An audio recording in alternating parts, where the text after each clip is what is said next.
La Iglesia Cristiana Nueva Visión Filadelfia te invita a escuchar el siguiente mensaje.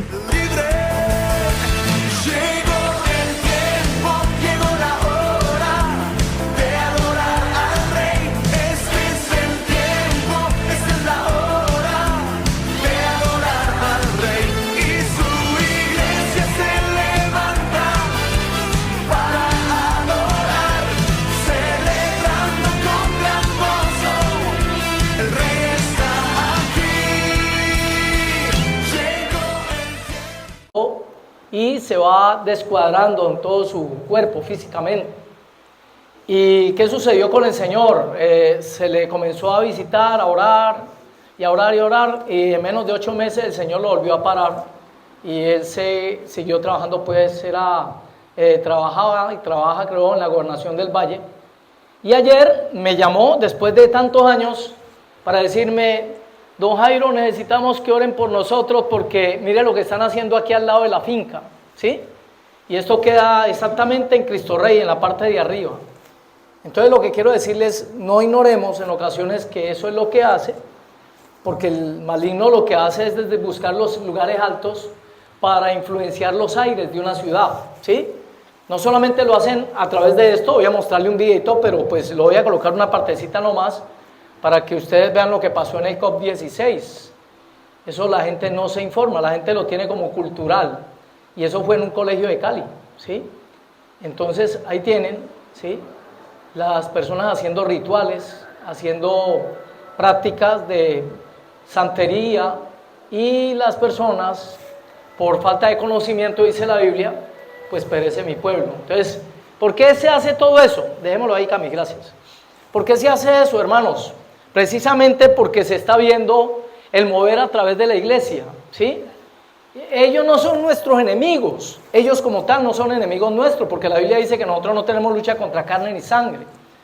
Pero las personas que no oran en su casa, las personas que no tienen comunión con Dios, literalmente van a recibir de lo que ellos están haciendo. Se llaman influencias. Todo eso genera pesadez en el ambiente para orar. Ahora sí entienden muchos por qué de pronto en el momento de la adoración, de los cánticos a Dios, no, qué pereza, ¿sí? No, yo que voy a levantar mis manos, el ministro está diciendo levanten las manos, y hay personas que no las levantan. Todo eso es ¿por qué? Por la influencia que se ejerce desde lugares altos. En la Biblia, en el Antiguo Testamento, eso se hacía. En los lugares altos se rendían rituales. Yo estuve viendo una vez y me metí allí en medio de una cuestión de esto, un ritual de esto, y estaban sacrificando pollitos, ¿sí? Ellos matan los pollitos, derraman sangre ahí, y eso es lo que con eso sellan sus pactos, toda esta cuestión, antes de que el Papa llegara, creo que era a México o a Cuba, no sé dónde es que estuvo la otra vez, y me metí allá a declarar la sangre de Cristo, pero desde luego sutilmente, ¿sí? Mis hermanos, para que estemos siempre alertas, porque la Biblia habla de los tiempos finales y nos habla de que eso es lo que se viene en camino. Ocultismo, brujería, hechicería, satanismo, santería, todo eso es lo que ya usted y yo sabemos que alrededor de nuestras casas, donde haya cristianos, muy cerca normalmente va a haber prácticas de santería y de brujería, eso que ustedes escuchan como saumerio, que escuchan como, que ven, que sienten, como saumerios, como lectura del tabaco, alguien cerca de su casa. Simplemente es porque el diablo ha colocado algo cerca, ¿para qué? Para aminorar la manifestación de Dios a través de su vida, ¿sí? Entonces, para que estemos ahí en la brecha, no dejemos de estar en comunión con el Señor, porque es la única forma de proteger su casa, hermano. El mundo está bajo el maligno, y la Biblia lo dice: tinieblas cubrirán la tierra y oscuridad las naciones, mas sobre nosotros amanecerá Cristo, y sobre nosotros será vista su gloria. Pero no dice eso para el mundo va en caída, ¿sí? Entonces la oración que usted levante va a proteger su familia, su casa, su familia, y en muchas ocasiones protegemos también de lo que pueda venir sobre la ciudad, siervos de Dios. Bendito sea Dios. Informamos asimismo que para el día 26, yo les pido el favor, vamos a celebrar primicias. Acuérdense de lo que tenemos claro nosotros que enseñamos aquí. La primicia, la fiesta de la primicia, ¿ya se cumplió o no se cumplió? ¿Se cumplió en quién? Jesucristo es la primicia. 7 fiestas en la Biblia, ¿sí? La Pascua, la primicia, el pan sin levadura, luego viene el Pentecostés, luego viene trompetas, luego de trompetas, ¿cuál viene? Arrepentimiento, y por último, Dios con nosotros o enramadas, ¿sí? De las cuales esas cuatro primeras, ya se han cumplido, ¿sí? La que sigue es la trompeta, que concuerda con lo que llama la Biblia el rapto de la iglesia, ¿sí? Pero ¿qué sucede, hermanos? En esta primicia, la verdad es que Cristo ya fue en la primicia, ya Cristo es la primicia, es el primero que resucitó para no volver a morir. Nosotros hacemos algo simbólico y lo hacemos algo diferente a como se hace en las congregaciones, porque en las congregaciones, en algunas, le dicen a la gente, traiga sus primicias, ¿sí? En la Biblia esas primicias, ¿para quién eran? A ver, los que leen Biblia, ¿para quién eran esas primicias? Para los sacerdotes, para el sacerdocio de la iglesia, ¿sí? Nosotros aquí entendemos, hermanos, que esa fiesta ya se cumplió. Sabemos asimismo que hay hermanos que dicen, aunque se cumplió,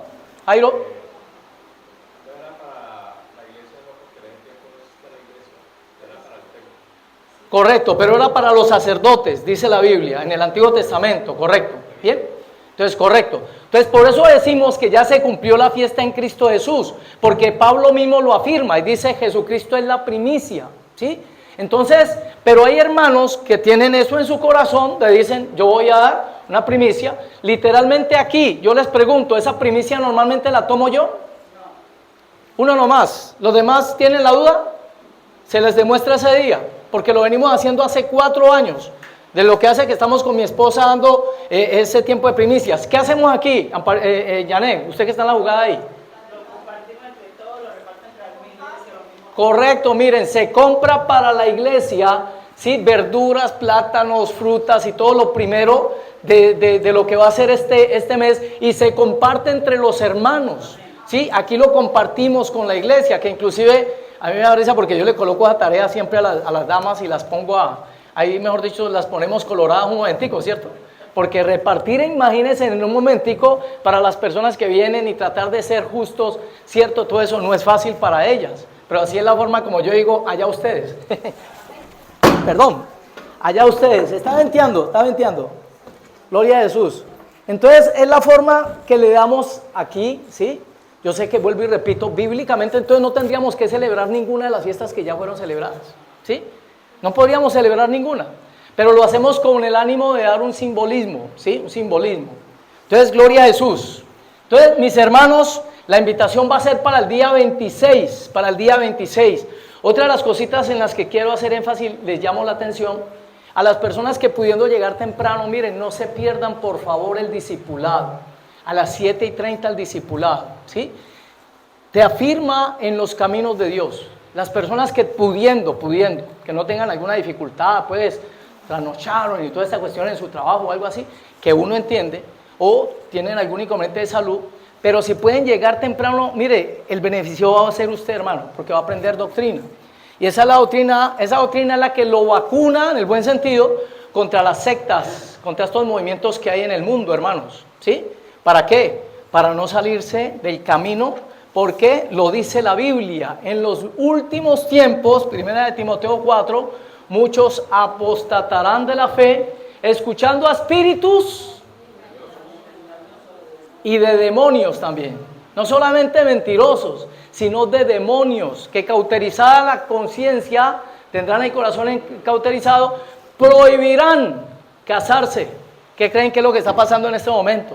No se case, hermano, no se vaya a casar, y ya comienza eso a manifestarse, ¿sí? Y mandarán a abstenerse de alimentos que Dios creó para que con acción de gracias nosotros los creyentes los tomásemos, ¿sí? Entonces por eso mucha gente ha convertido el reino de Dios en justicia, dicen comida y en bebida. No coma que esto no es del reino, coma que esto es del reino, ¿sí? Entonces hay gente que por no estar paradita en la doctrina, no entiende que el reino de Dios no consiste ni en comida ni en bebida, sino en ¿qué? ¿En qué consiste el reino de Dios? Justicia, paz y gozo, ¿en qué? En el Espíritu, hermanos, en el Espíritu, ¿sí? En el Espíritu. Gloria al Señor. Bendito sea nuestro Dios. Vamos a compartir pues la palabra. ¿Cuánto nos ama Dios? Miren, mis hermanos, Hay gente que necesita escuchar esto. Yo sé que usted de pronto dirá, no, eso yo ya lo sé. Pero al que no se le revele eso, literalmente no va a lo último puede tener riesgo de claudicar, ¿sí? Porque normalmente uno se va detrás de lo que más ama. Por ejemplo, la idolatría, ¿sí? El amor al dinero. La puertica, alguien que va llegando, por favor. El amor al dinero, ¿sí? Que las personas comienzan a darle el primer lugar a algo, a una persona por encima de Dios. Comienzan a formar ídolos en las situaciones que ven a diario. Lo que decía Gabriel ahora. Yo lo que sí no sé es cuando yo le pregunté a Gabriel por qué lloraba. Yo no sé, yo no le lo he dicho, pero le entendí. Pero la cuestión es que hay gente que llora viendo a una persona, un cantante famoso, y porque lo volvió su ídolo, ¿sí? Hay gente que vive ese tipo de experiencia, y es ¿por qué? Porque no entiende el amor tan profundo de Dios por nosotros, porque no ha tenido claro todavía literal que Dios lo ama. Entonces hay gente que necesita escuchar eso, y yo recuerdo al punto que alguna vez se le dijo a una persona detrás de una vitrina, mira, Cristo te ama, y sin entender por qué la persona comenzó a llorar, necesitaba esas palabras. Tal vez personas que en ocasiones llegaron a experimentar el amor y se han apartado un poquito y creen que ya Dios, por lo que hicieron de mal, como que ya Dios no los ama, y no es verdad. Dios te sigue amando, ¿sí? Él quiere que cambiemos, Él quiere que, porque nos beneficiamos nosotros cuando obedecemos, pero Él nos ama con amor eterno, dice la Escritura, hermanos, ¿sí? Con amor eterno te he amado, dice la Escritura. Entonces necesitamos hoy tener una convicción de ese amor tan grande que tiene Dios por cada uno de nosotros. Gloria al Señor. En ese mismo ejercicio, voy a llevarlo por favor, Efesios 3 del 14 al 19, hermanos, Efesios 3 del 14 al 19. Aquí coloco la Biblia, pero resulta que Camilo me la tiene allí, entonces voy a utilizar esa de una vez. No, pero Cami, para que ellos también vean. Bien, ahí está bien. Ahí. Gloria a Jesús. Mire lo que dice la Escritura. Vamos en el nombre del Padre, del Hijo y del Espíritu Santo. El apóstol Pablo, escribiéndole a los Efesios, dice: por esta causa doblo mis rodillas ante el Padre de nuestro Señor Jesucristo, de quien toma nombre toda familia en los cielos y en la tierra, para que os dé, conforme a las riquezas de su gloria, el ser fortalecidos con poder en el hombre interior por su espíritu, para que habite Cristo por la fe en vuestros corazones, a fin de que, arraigados y cimentados en amor, subraye, en amor, seáis plenamente capaces de comprender con todos los santos cuál sea la anchura, la longitud, la profundidad y la altura, y de conocer el amor de Cristo que excede a todo conocimiento, para que seáis llenos de toda la plenitud de Dios. Gloria a Dios, para que seáis llenos de toda la plenitud de Dios, porque literalmente la persona está llena de la plenitud de Dios cuando la persona tiene amor de Dios, ¿sí? En su ser, en su corazón. Entonces, con base en leer ese pasaje, yo me di a la tarea de comenzar a averiguar, así como quien pues podría decir, no, uy, como que no tiene nada más que hacer, de comenzar a buscar en la Biblia personajes bíblicos que podría decir yo, el que más amó Dios fue el preferido. Yo sé que Dios nos ama a todos, pero como decir el preferido de Dios en la Biblia, ¿sí? ¿Quién fue? ¿Quién fue el preferido? El que Dios dice, no, con mejor dicho, yo voy lejos, ¿sí? Con puedo contar, a lo amo con amor eterno, con todo mi corazón. ¿Ustedes qué dicen de pronto allí? Comenzamos a escuchar. En el Antiguo Testamento, hermanos, ¿qué dicen ustedes? Bueno, Jairo dice que Daniel, Abraham, ¿sí? ¿Quién da más por allá? Juan, en el Antiguo Testamento. Pate, el señor de atrás, el último, los últimos eran los primeros. ¿Ah? Samuel, ¿sí? Samuelito, ¿sí?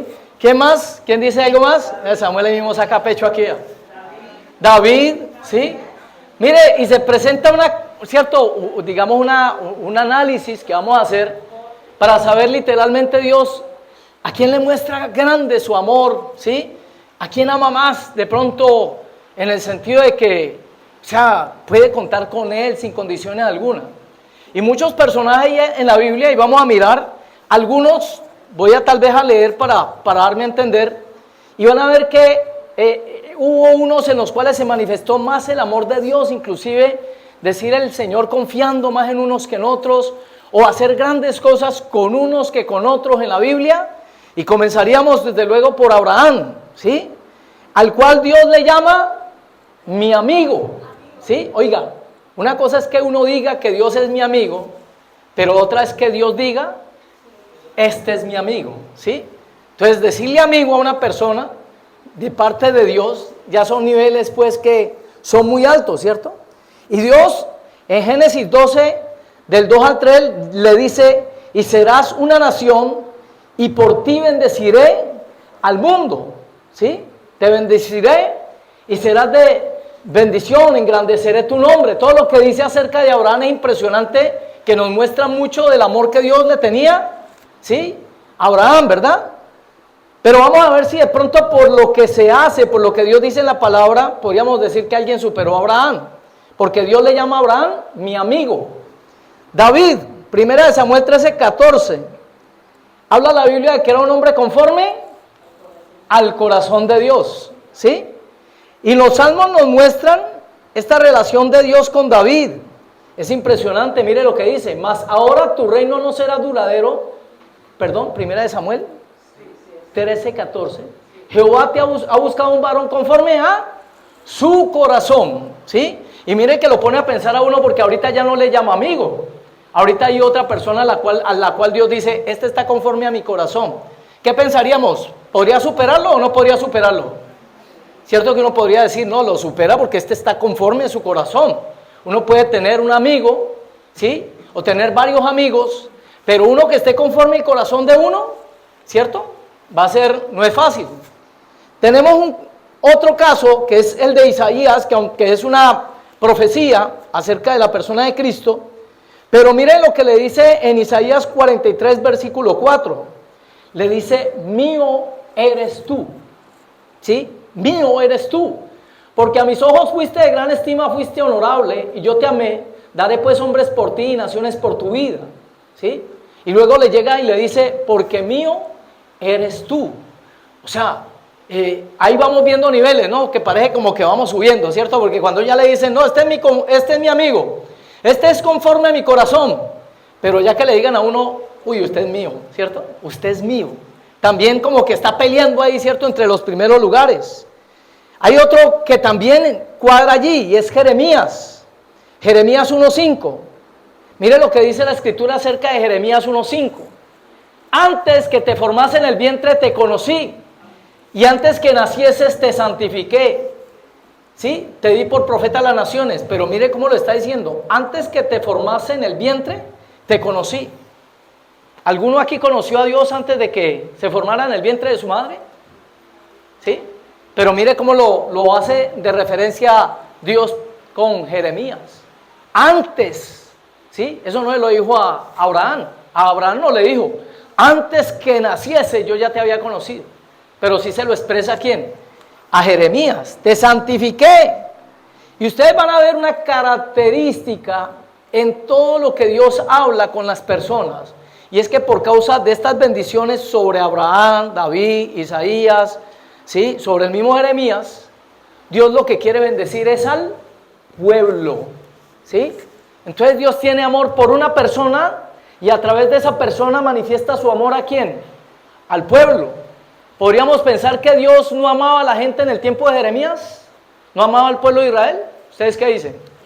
Precisamente por eso les está enviando un profeta, porque los ama, entonces quiere a través de esa persona manifestarle al pueblo su amor. Lo que sucede es que el concepto de amor que nos han enseñado no es el mismo concepto del amor de Dios, porque la disciplina para Dios es una manifestación también ¿de qué? De su amor. Cuando Dios te disciplina, ¿es por qué? Porque te ama, hermano. Cuando Dios te disciplina, cuando Dios nos está disciplinando, literalmente es porque nos ama. Y Él no quiere que nos le perdamos del camino. Él no quiere pasar una eternidad sin nosotros. Entonces, por eso simbra hay veces o permite circunstancias difíciles, precisamente, y ahí es donde nos damos cuenta de que literalmente Dios nos ama, ¿sí? El que vive sin guianza, el que vive digamos, sin un parámetro. Andresito ayer me decía de los compañeros en el colegio, cómo lo cascaron una vez, me dice, porque entró al baño y estaban consumiendo droga unos muchachitos y le metieron una pela, ¿sí? Por haber entrado a ese baño, ¿sí? Luego me habla de un amiguito que el amiguito le comenzó a ofrecer droga y Andresito le dijo, no hermano, no le conviene ni a usted ni a mí eso, ¿sí? Entonces, y el muchachito le decía, que va, miedoso, que yo no sé qué, y Andresito le dijo al muchacho, no, qué pena, pero si tú vas a seguir en esa actitud, me toca separarme de la amistad tuya, ¿sí? ¿Y qué sucede? Luego Andrés se informa, porque yo le decía que ellos hacen eso hay veces por las falencias que tienen, y Andresito decía, ay sí tío, mire que él no tenía cerca a papá, y que le decía que la mamá no se preocupaba por él, que él entraba a la hora que quisiera, que él hacía lo que le daba la gana en la casa. Entonces ahí está la demostración, hermanos, ¿sí? Dios no es alcahuete. Dios cuando ama, disciplina, porque hoy no seríamos hijos, pero sin padre. Y usted sabe cómo se le llama a eso en la Biblia, ¿cierto? Entonces, gloria al Señor.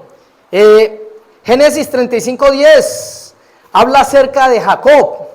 Dice, a Jacob amé, ¿sí? Tu nombre es Jacob, y no se llamará más tu nombre Jacob, sino Israel será tu nombre, y llamó su nombre Israel.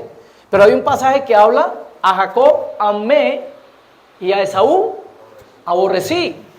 Y miren que siempre está la relación de Dios, el amor de Dios con la persona, pero también está la relación de Dios con el pueblo. Porque Dios, así como ama a Jacob, ama también a Israel, ¿sí? Simplemente le cambia el parámetro a Jacob, como lo venimos leyendo en el libro de Génesis. Cuando usted lee en el libro de Génesis la palabra Jacob, Dios está hablando con el hombre natural, ¿sí? Con la persona natural. Pero cuando se refiere a él como Israel, le está hablando bajo el parámetro de la fe, ¿sí? La fe. Entonces, cuando menciona a Jacob, ¿cierto? Y le dice Jacob tal cosa y tal otra, le está hablando a la persona natural. Pero cuando le llama Israel, simplemente le está hablando a lo que él va a hacer con Jacob, ¿sí? ¿Dónde va a terminar? Gloria a Dios. Hay una característica en todos ellos, ¿no? Con todos había un plan, y para el pueblo a través de ellos también. El amor de Dios con ellos y con el pueblo también. En el Nuevo Testamento, ¿qué dirían ustedes? Ahí quedamos como en la inquietud, ¿cierto? ¿A quién es que Dios más ama? Pero vamos viendo niveles. En el Nuevo Testamento, ¿quién dicen ustedes que es el amado de nuestro Señor Jesucristo? Sin duda alguna. Él se describe como el discípulo amado. Él mismo lo dice. El discípulo amado. Entonces, podríamos decir, ¿cierto? Mire lo que hace Jesús con su discípulo amado. ¿Le encargó a quién?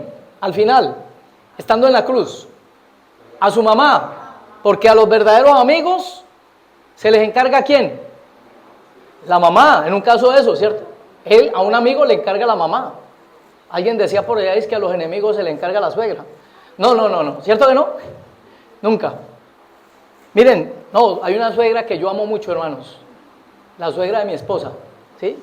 Gloria a Jesús. Él le encarga a Juan, ¿le encarga qué? Su mamá, le encarga a su mamá. Gran manifestación de amor. ¿Hay una confianza total en Juan o no hay una confianza total en Juan? Para encargarle a la mamá, uno no le encarga a la mamá cualquiera, ¿cierto? Gloria a Jesús. Pero ¿a quién se le encarga la iglesia en la Biblia? ¿A quién se le encarga la Biblia? En la Biblia, la iglesia, perdón. A Pedro. ¿En qué pasaje? Apacienta mis ovejas. Apacienta mis corderos. Una cosa es pastorear y otra es apacentar, ¿sí? La otra es cuando Cristian dio una enseñanza acerca de eso. ¿Alguno recuerda qué es apacentar? Apacentar es llevar cargadita, ¿sí? Es cuidarla, pero llevarla y acompañarla en el proceso. El gran triunfo de nuestro Señor Jesucristo fue mentorear, no pastorear solamente, sino mentorear. ¿Qué fue mentorear ahí? Acompañarlos en el proceso. Entonces, más que con las palabras, aunque las palabras del Señor siempre las enseñó, eso nos demuestra que ese cuentico de que no, usted predique con su testimonio. Mi hermano, eso no es cierto. Mira, hay gente que da muy buen testimonio, pero nadie llega a Cristo por medio de ese testimonio. Un ejemplo de eso, la Navidad. Uy, niño Dios, celebración de niño Dios, y nace el niño Dios. Muéstreme, por un convertido a Cristo por causa de la celebración de la Navidad. Muéstreme uno. ¿Sí? Una persona que haya dicho, no, de aquí para adelante yo sigo a Jesús, mire, me enamoré de Jesucristo, voy a seguirlo, voy a entregar mi vida con Él. Y verá que normalmente no la hay. ¿Sí? Entonces, mis hermanos, lo que tenemos aquí, ¿cierto?, es a un Pedro al cual el Señor le dice, apacienta, acompaña, guía, protege, enséñale a la iglesia, ¿sí? Guía mis ovejitas. ¿Y será que allí hay una manifestación de amor grande o no hay una manifestación de grande? Cuando alguien le enseña o le dice, venga, encárguese de mi novia o de mi esposa. En el caso pues bíblico sabemos que somos la novia de Cristo. Pero ya Dios como nos ve, nuestro Señor Jesucristo nos ve con Él juntamente sentado en lugares celestiales. ¿Nos ve como su novia o como su esposa ya? ¿Qué dicen ustedes? Por la Escritura. Nosotros para Él ya somos su esposa, porque Él ya vio el final, ¿sí? Él ya vio el final. Nosotros en este momento estamos desde luego en esta tierra y estamos en ese proceso, pero Él ya vio el final y nos llama su esposa, ¿sí? La pregunta que le hago es, ¿a quién le diría usted, varón, que le cuide su esposa? ¿Sí? Yo creo que de los que estamos aquí, a ninguno, ¿cierto? Normalmente a ninguno le tendríamos la confianza. No, venga, quédese en la casa. Cuídeme a mi esposita. Normalmente no se haría. Pero ¿qué hizo el Señor con Pedro? Mire la confianza, ¿sí?, que el Señor deposita sobre Pedro para decirle, cuida a mi esposa, ¿sí? Cuida a mi esposa. Lo que quiere decir que en Pedro se ve una manifestación fuerte de la confianza de Dios, ¿sí? Entonces, si nosotros somos la esposa, dice, cuando Jesús resucita, en especial, manda avisarle a quién. Cuando Jesús resucita y se le presenta a las tres señoras, a las dos señoras que estaban allí, ¿cierto? ¿Y a quién manda avisarle en especial? Para que le digan a quién que resucité. ¿A quién? Duro. A Pedro, porque una de las que estaba ahí, no sé si era la madre, pero sí mencionó una María allí, ¿cierto? ¿Y qué sucede? Imagínense por un momento los discípulos, el resto de los discípulos, cuando ellas llegan y dicen, Pedro, el Señor mandó a decirte que resucitó. Piense por un momento si usted fuera uno de los otros discípulos, ¿qué diría usted? Vean, ¿sí? Ni que tuviera corona, ¿cierto? Miren, mis hermanos, vamos viendo niveles. A Pedro el Señor le manifestaba mucha confianza, ¿sí? Y lo quería tener muy cercano. Pero hay otro en la Biblia, en el Nuevo Testamento, del cual también nos pone a pensar la Biblia, que Dios literalmente la Escritura dice que Dios le ama, que Jesucristo le amaba. ¿Quién era? ¿Quién? Lázaro, correcto, ¿sí? ¿Por qué? ¿Cómo le van a decir a Jesús cuando Lázaro muere? ¿Cómo le van a decir a Jesús? El que tú amas se ha muerto, está enfermo. El que tú amas está enfermo. Mire, no dice de los que tú amas, le dicen el que tú amas, ¿sí? Está enfermo. A ver, inquietante, ¿cierto? Porque la Biblia nos habla también de que Dios ama y muestra su amor para con Lázaro. Pero yo le pregunto a usted, ¿cuántas encíclicas, cuántas cartas escribió Lázaro? No se conoce ninguna, ¿cierto? Impresionante, uno comienza como a decir, bueno, ¿a quién es que Dios más ama entonces en la Escritura? Y comenzamos a ver que, ¿cierto? Pedro, Juan, de pronto Juan, ¿cierto? Escribe en la autobiografía el discípulo amado y toda esta parte. Y a Pedro, pues porque Dios le confiere, ¿cierto? Y cuidarle a su esposa. Pero yo le pregunto, ¿Jesús resucitó a Pedro o a Juan? ¿A quién resucitó? Dios mío, y uno dice, Señor, entonces ¿cómo es la movida? ¿Quién es que tú literalmente puedes ¿cierto? ¿A quién mandó a invitar después cuando llevó a cabo la cena, después cuando resucita a Lázaro? ¿A quién él fue personalmente a invitar? ¿Sabían ustedes a quién? Precisamente a Lázaro, ¿sí? Él lo mandó a llamar para que compartiera con él una cena, ¿sí? Porque se reunieron después, porque a Lázaro ya lo estaban buscando, ¿para qué? Para ver si sí estaba vivo de verdad o si no iba a morir por segunda vez, porque lo estaban buscando para matarlo también, ¿sí? Entonces era tremenda la cuestión.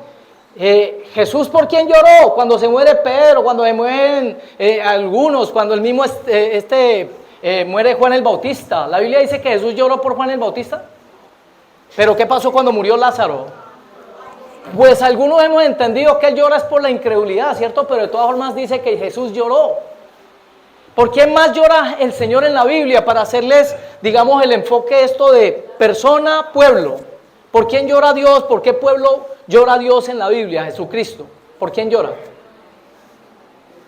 Correcto. Jesús llora por Jerusalén, ¿sí? En la Biblia.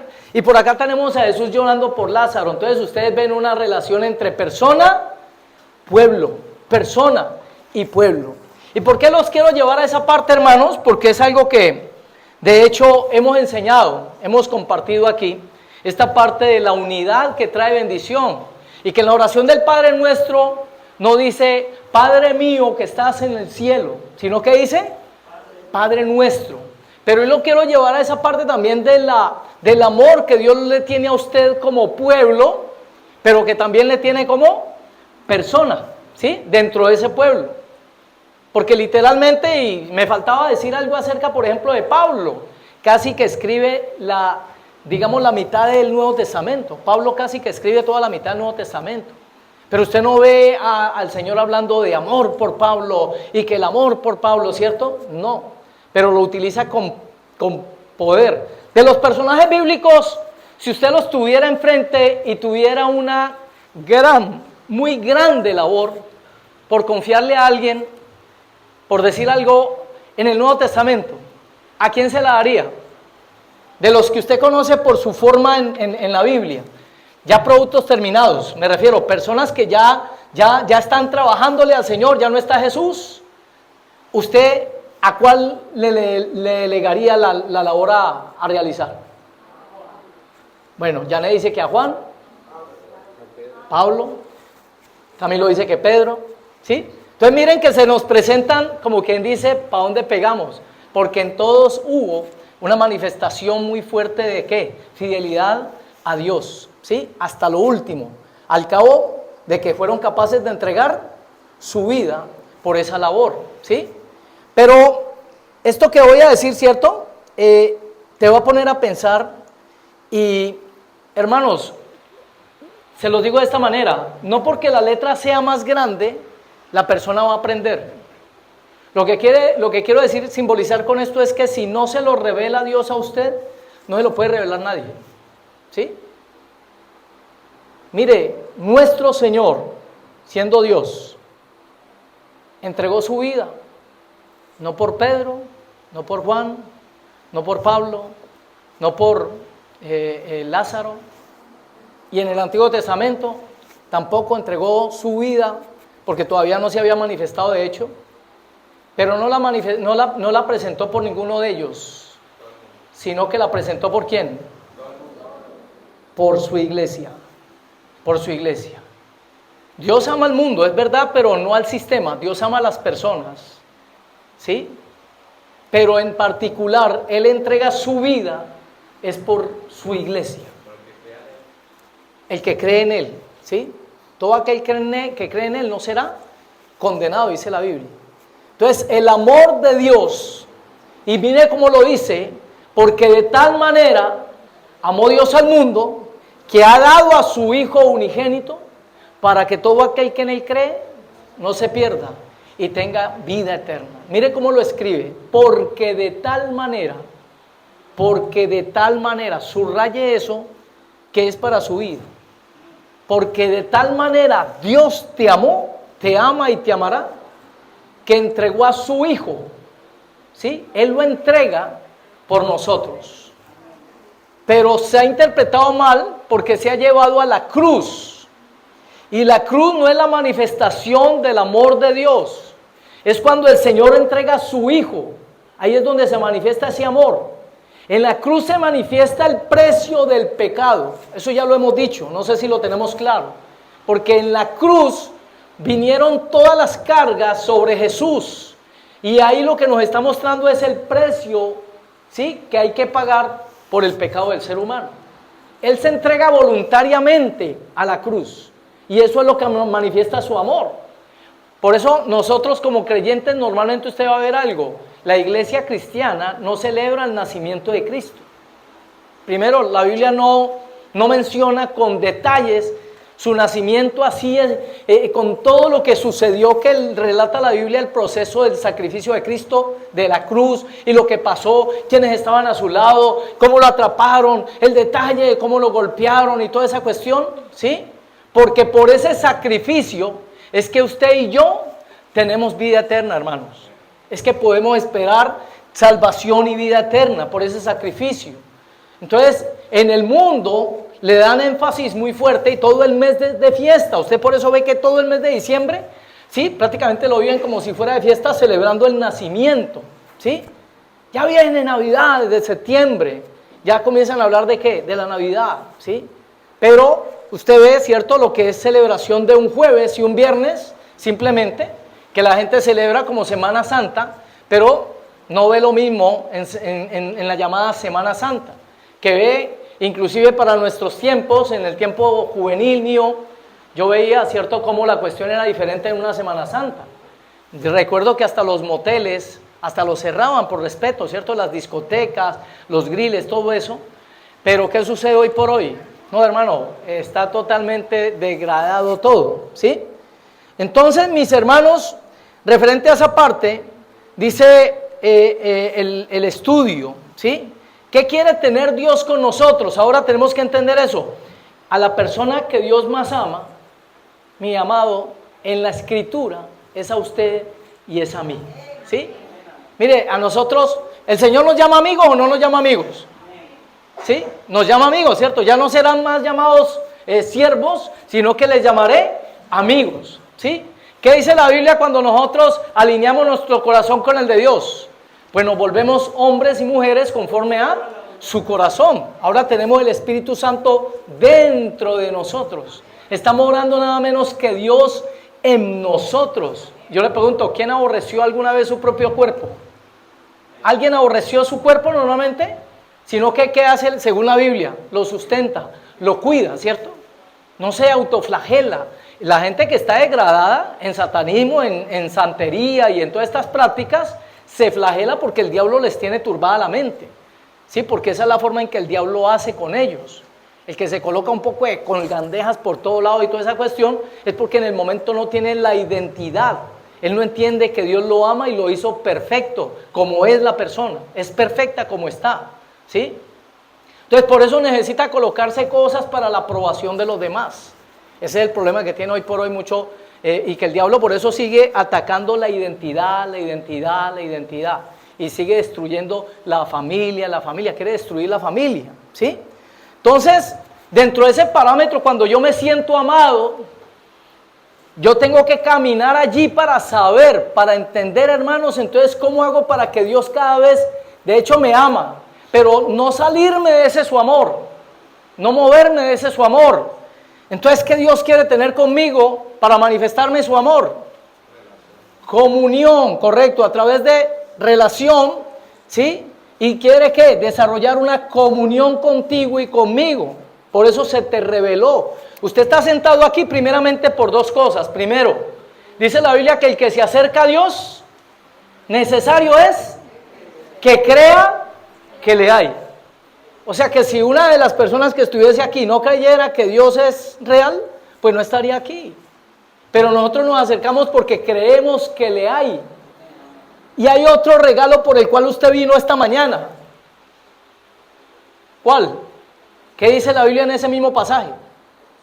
Y que Él es galardonador de los que le buscan, ¿sí? Entonces, ¿qué es el galardón? Dios te va a dar algo por buscarlo. Ese es nuestro Dios. Que literalmente, ¿cierto? Nosotros, ¿qué nos podemos decir merecemos? pero Dios es tan especial con nosotros que hasta nos galardona por buscarlo. Mire lo que dice, es galardonador. Usted dirá, pero ¿cuál es mi galardón? Yo te pregunto, ¿era que vives muy angustiado, muy oprimido, muy depresionado? ¿Sí? ¿O vives normalmente en paz? ¿No hay galardón en la paz que tenemos? No es sino mirar las casas de los lados para que se dé cuenta cómo viven en otras casas, cómo viven otras familias, ¿sí? Si usted es de los que de pronto dice, no, pero estoy pasando por dificultad económica, tranquilo, que eso simplemente es parte de una formación, ¿sí? Es Dios simplemente procesándote para que luego cuando tengas, no se te vaya a subir el corazón, no se me vaya a subir el corazón, ¿sí? Pero Dios nos lleva en un proceso. La Biblia dice que nos lleva de triunfo en triunfo, de poder en poder y de victoria en victoria, ¿sí?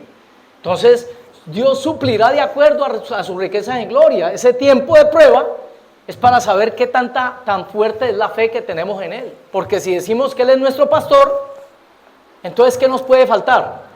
Nada. Y aún en medio de ese tiempo de prueba, ¿qué sucede? ¿Dios nos ha suplido o no nos ha suplido? Dios nos sigue supliendo, ¿sí? No nos dejará en vergüenza, lo dice la Escritura. Ahora, ¿dónde está la clave de eso? En que usted y yo sigamos prendiditos de la mano de Dios, ¿sí? Porque nadie a su propio hijo lo va a dejar tirado, hermanos, ¿sí? Nadie va a dejar tirado a su propio hijo, mucho menos nuestro Dios.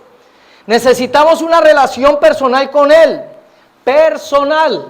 Mire el Salmo 84:10, por favor, ¿sí? Para dar a entender los parámetros por los cuales Dios dice, les quiero manifestar mi amor a través de que conozcan cómo es mi corazón. Primero, uno de ellos es, antesito de leerlo, dice, no dejando de congregarnos como algunos tienen por costumbre, porque en esa congregación usted va a tener comunión también con Dios. Yo estoy de acuerdo con eso de que la comunión es personal, estamos de acuerdo.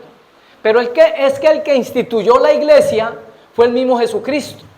Entonces, cuando una persona dice, yo no necesito ir a ninguna iglesia, lo que le está diciendo es, la persona Dios es, usted no me la sabe toda, yo sé más que usted en eso, ¿sí? Eso es como si el hijo le dijera a uno, papá, mamá, yo no necesito estar aquí bajo la guianza de ustedes. Yo me puedo mover solito, yo me defiendo solo en la vida. Un niñito pequeñito, ¿sí? La Biblia dice que nosotros dependemos de Dios, ¿sí? Y necesitamos conocerlo para que sus parámetros nos protejan, nos guíen, nos prosperen, hermanos. El consejo de vida es el que recibimos de parte de Dios. Entonces, cuando nosotros nos congregamos, ¿sí? Vamos a tener desarrollo del amor, primeramente, por Dios. ¿Por qué? Porque la palabra nos lleva a enamorarnos. ¿Qué sucede entre más usted, mujer, entre más usted comenzó a conocer a Jairo? Ella no dice nada, se aguanta las ganas. Pero ella sabe que a medida que lo fue conociendo, pues más se fue enamorando de él. Así es que me lo recetó el médico, vea, ¿sí? Y entonces comenzó a ver las virtudes de ese varón, ¿cierto? Y a ver, decir, no, él es trabajador, él es luchador. Y entonces, ¿qué hace la persona? Comienza a enamorarse a medida que le va conociendo, ¿sí? Por eso es que ustedes ven esos divorcios que hoy por hoy, de esos conocimientos, una persona prendió el internet y por allá le salió, vea, la quiere conocer, viaje a tal país. ¿Y qué va a pasar normalmente con ese tipo de relación donde no se conoce nada, hermano, de la otra persona? ¿Qué pasa con esos noviazgos que duraron un mes? Sí, pero no en Cristo, porque en Cristo hay veces ni siquiera, mire lo que pasó con Jacob y Rebeca, ¿cierto? Que apenas la vio, se enamoró de ella. ¿Por qué? Porque ya eso estaba determinado por Dios, ¿sí? Estaba totalmente determinado por Dios. Pero hoy por hoy la gente sin conocerse se pone a casarse con alguien. Ese tiempo de noviazgo es para conocer la persona, su comportamiento con la familia, cómo es con sus padres, si es respetuosa a sus padres, si es una persona emprendedora, luchadora, si una persona, todo eso sirve el tiempo de noviazgo, ¿sí? Si golpea a la mujer, no la golpea, porque hay gente que aún golpeándola al tipo, se casa con él y después está diciendo, vea, ¿sí? Dios mío, quítame esta cruz de encima, ¿sí? Y él mismo fue el que la escogió. Entonces, ahí está la cuestión. Mira lo que dice, no dejando de congregarnos, como algunos tienen por costumbre, se establece una relación con reverencia a Dios, ¿sí? Y con amor. Dice en el Salmo que íbamos a leer, Salmo 84, Dios, mire la relación que Dios quiere con usted, mi hermano. porque mejor es un día en tus atrios que 1000 fuera de ellos. Escogería antes estar a la puerta de la casa de mi Dios. Subraya esa parte allí. ¿Sí? Aquí todos tenemos el mismo Dios, ¿cierto? El de la Biblia. Pero sabe que la relación personal suya la tiene que vivir donde usted vaya, donde usted salga, donde usted entre.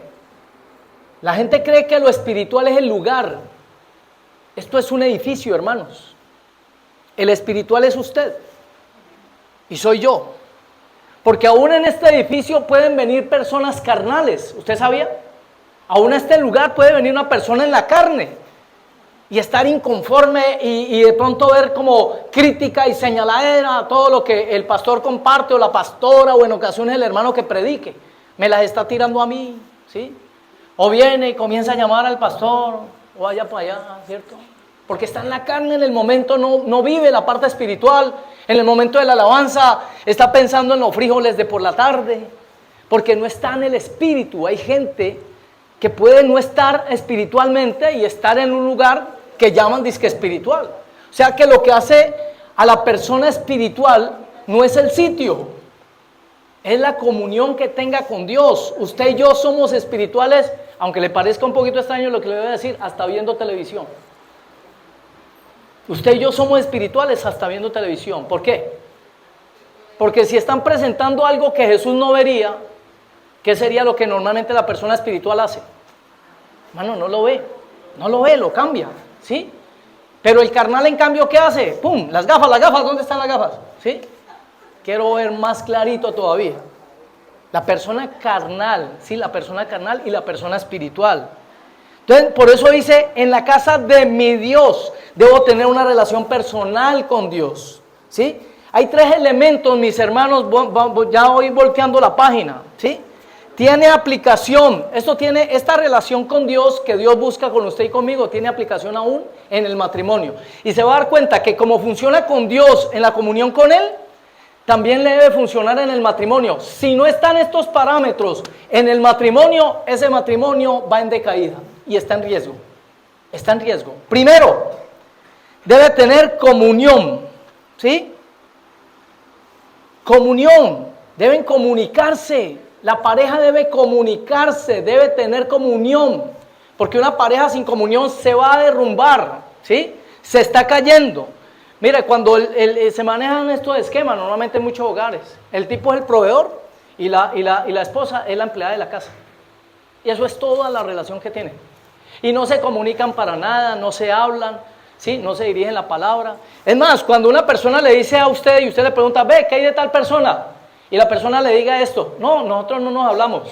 ¿Usted con qué asocia eso de que no nos hablamos? ¿Cómo están esos dos? No, hay una palabra que lo descifra mejor. ¿Cómo están si no se hablan? Enemistados. La gente dice, yo ya no le hablo a él. Entonces, ¿qué cabe en la mente de uno? ¿Qué viene en la mente de uno? No, están en enemistad. No se hablan. Entonces, parte de esa comunión es el hablar constantemente, ¿sí? Con Dios. ¿Cuál es la forma de hablarle a Dios? Orando, ¿sí? Orando, alabando, cantándole al Señor en nuestra forma en que nosotros le hablamos. ¿Él nos contesta o no nos contesta? ¿Cómo nos contesta? Por su palabra, hermanos. Por su palabra nos habla. Hay gente que dice, no, Dios no me habla, ¿sí? Pero nunca lee la Biblia. Entonces, ¿cómo quiere que Dios le hable? Si hay que leer la Biblia, ¿sí? Hay que leerla. Dice el segundo punto, para que la relación funcione con Dios, pero también para que en la pareja funcione la relación. Hacer cosas juntos, ¿sí? Compartir. Miren, mi hermano, no se trata de conseguir, de tener cosas, porque lo que hace valoroso o de valor, perdón, las cosas que se consiguen en la pareja, ¿sabe qué son normalmente? Los procesos que vivió la persona con su pareja para poder conseguir eso, ¿sí? El ponerse de acuerdo, por ejemplo, en metas, anhelos, proyectos. ¿Se ha sentado usted con su esposa, por ejemplo, para este año y decir, ve, enfoquémonos en esto, enfoquémonos en lo otro, en este año coloquémonos como meta tal cosa? y comienzan a trabajar por ese bien, ¿sí? Comienzan a trabajar por ese bien. El día 26 yo le voy a pedir un favor, ojalá que no lo vayan a dejar olvidar. El día 26 que vamos a hacer las primicias, vamos a tener posiblemente aquí una urna. Vamos a tener una urna y yo le voy a pedir el favor de que usted escriba su anhelo para este año. Una meta que tenga trazada para este año, ¿sí? No le coloque nombre, ¿sí? Simplemente le coloca allí lo que usted anhela para este año, un propósito para decir, vamos a orar por estos planes.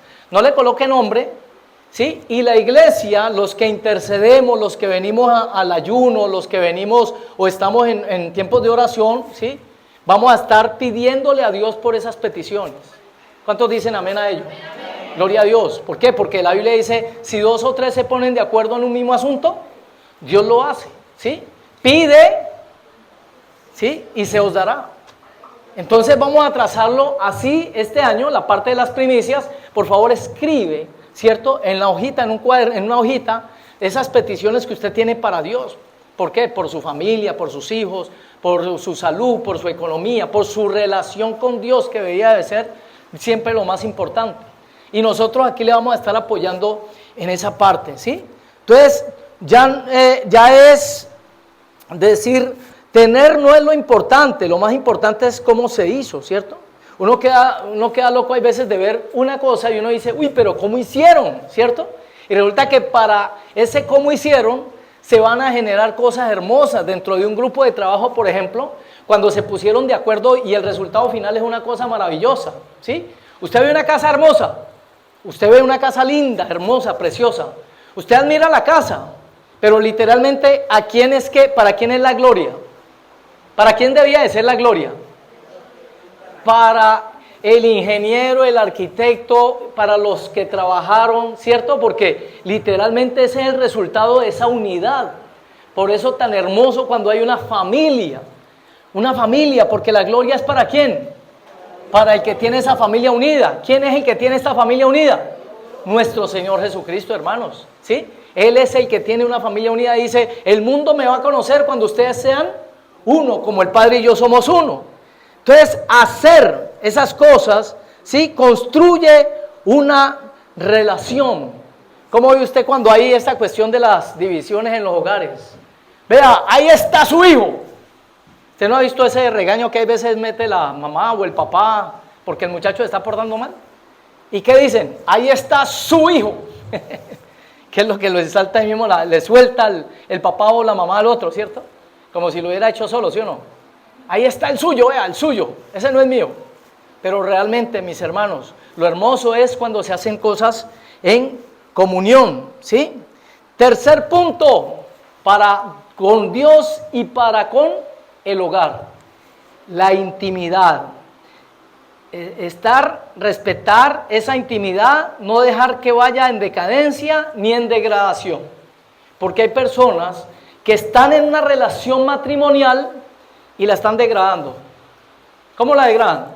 No aquí, en Júpiter. Hay personas que comienzan a ver pornografía, por ejemplo, como parejas.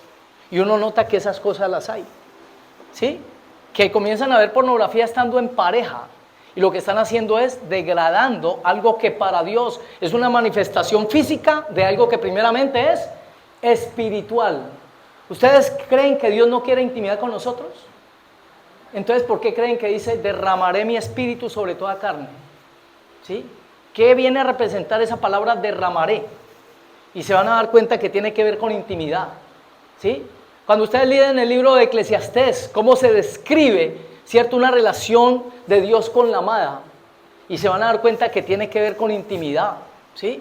Entonces, asimismo, en el hogar, en el matrimonio, que no haya intimidad, hay peligro, hermanos. Hay peligro. El mismo libro de Corintios, ¿qué dice en 1 Corintios 7? Cuando el Señor dice, ¿sí? Dice que se separen única y exclusivamente, ¿para qué? Para un tiempo de oración o de comunión. Y vuélvasen a juntar en uno, ¿por qué? Para que no, ¿qué? Los que leen. Para que no los tiente Satanás, mis hermanos. Porque el problema de la falta de intimidad es que precisamente el diablo va a mover lo que tenga que mover para hacer caer a uno de los dos, posiblemente, ¿sí? Entonces, por eso debe haber intimidad. Dentro de esa intimidad uno tiene que entender que son procesos. Ese juvenil, ese cuando la persona está jovencita, recién casada, mucha pasión, juego y todo eso, ¿cierto? Se le hace siesta a un café, hermanos, ¿sí? ¿Por qué? Porque están en el fuego, están en la juventud.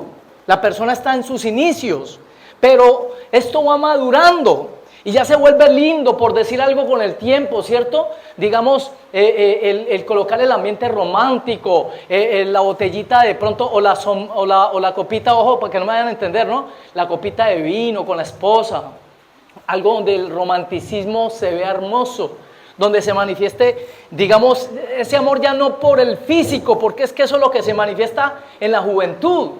Usted ha visto a los viejitos, yo les pregunto, ¿las relaciones de viejitos se señalan el cuerpo? ¿Se menosprecian sus cuerpos los viejitos?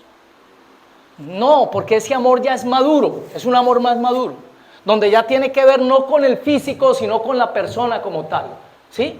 Entonces, hay que entender los procesos y saberlos sembrar, saberlos como se dice, regar, ¿cierto? Como cultivar. Gracias, esa Eunice está hoy, pero al fuego, hermano, vea eso, vea, desde aquí se ve fuego chorreando esa cabeza, ¿sí? Gloria a Dios.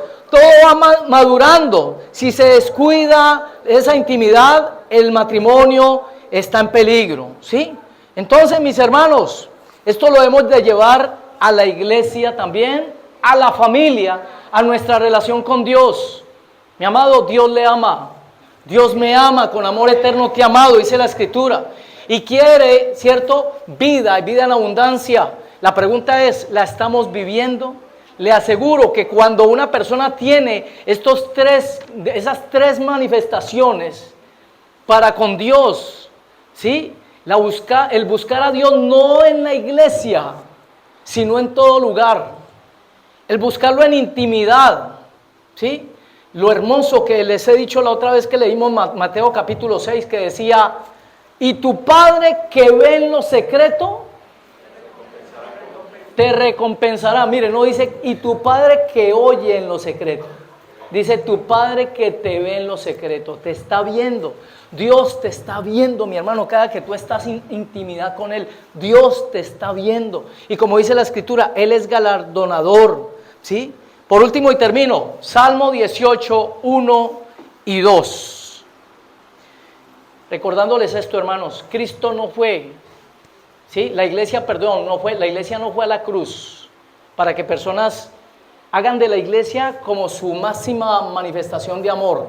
Como decir, no, allá en el lugar donde yo encuentro el amor. Mire, pasó la pandemia y muchas personas no volvieron a la iglesia. ¿Y sabe por qué? Porque su relación no era con quién. Su relación no era con Dios. Su relación era con una iglesia. Y la iglesia no fue a la cruz por usted ni por mí. El que fue a la cruz fue Cristo. Y si usted se enfoca en Él siempre, ¿sí? Si usted se enfoca, yo me enfoco en Él, hermano, todo va a funcionar bien. Miren lo que dice el Salmo 18.1 y con este terminamos, hermanos, ¿sí? Te amo, oh Jehová, fortaleza, Jehová, rocío y castillo, y mi Dios, fortaleza, en Él confiaré, mi escudo y la fuerza de mi salvación, mi alto refugio. Iglesia, coloquémonos sobre nuestros pies. Tu Dios, como relación íntima, como relación personal. Ahí está tu éxito, mi amado. Cuando no solamente el Dios de la iglesia, cuando no solamente el Dios de los cristianos, no, también mi Dios. ¿Por qué? Por mi relación personal con Él. ¿Sí? Mi relación personal con Él. Señor del cielo y de la tierra, te damos gracias por esta palabra. Te bendecimos, te exaltamos, te glorificamos, Señor. A ti la gloria, la honra y la exaltación. Y yo le pido en esta hora, por favor, con su familia, acérquese a su familia en este momento. Los que están ahí cerquita del papá, la mamá, de los hermanos, del sobrino, del primo. Por favor, acérquese. La persona que vino solita, busque a su familia.